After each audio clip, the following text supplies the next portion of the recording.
उपासना में यंत्र का बड़ा भारी महत्व है। यंत्र और मंत्र का महात्म्य तो है ही है। देवता का वस्तुतः जो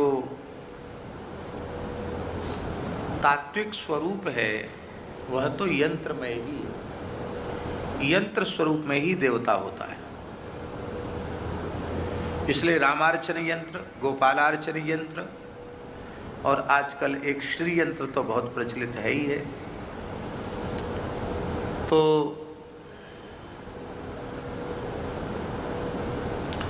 हमारे ग्रंथों में ऐसा लिखा है कि बिना यंत्र के यदि देवता का पूजन किया जाता है तो शास्त्र विधि से वह पूजन परिपूर्ण नहीं माना जाता है। इसका अर्थ है देव प्रतिमा का, देव विग्रह का पूजन तो करना ही चाहिए, साथ में देवता के यंत्रात्मक स्वरूप का भी अर्चन पूजन करना चाहिए।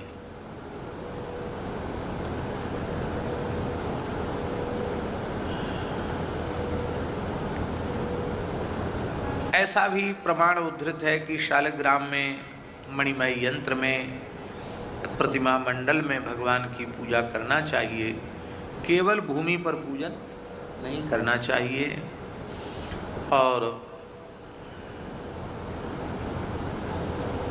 यंत्र मंत्रमय होता है,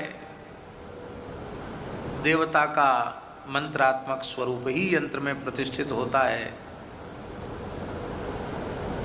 जैसे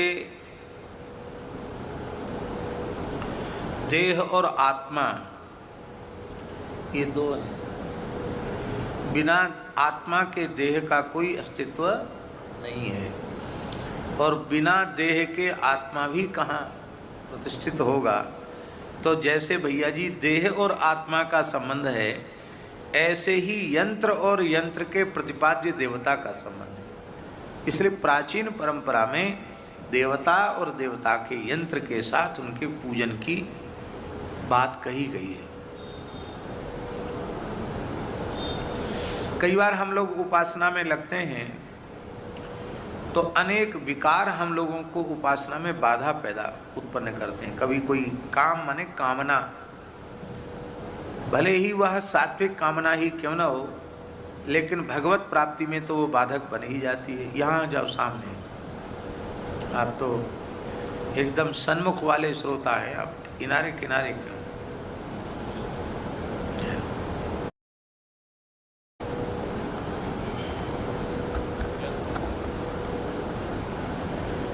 वे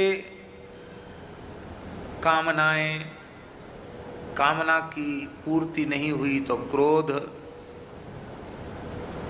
ये सब जो है ये कामक क्रोधादि विकार उपासक की उपासना को नष्ट कर देते हैं। तो उनका नियंत्रण कैसे हो? उन विकारों को नियंत्रित किया जाता है देवता की उपासना के साथ। जब उनके यंत्रात्मक स्वरूप की उपासना करते हैं तो उनका नियंत्रण होता है। और इस भाव को भक्तमाल के टीकाकार श्री प्रियादास जी महाराज ने भी भगवान के चरण चिन्हों के निरूपण में दिया है। अष्टकोण त्रैकोण इंद्रधनु पुरुष विशेखा, तो कहते हैं अष्टकोण, षटकोण और त्रैकोण ये भगवान ने अपने चरणों में चिन्ह के रूप में क्यों धारण किए? तो प्रियादास जी वहाँ यही भाव देते हैं कि अष्टकोण, त्रैकोण और षटकोण ये सब यंत्र हैं। और ये यंत्र किस लिए हैं?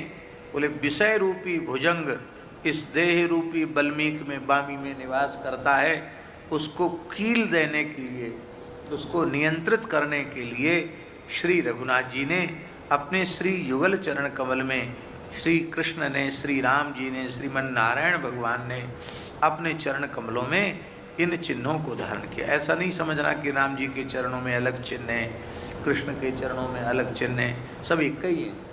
लक्षण सब, स्वरूप लक्षण सबका एक जैसा है।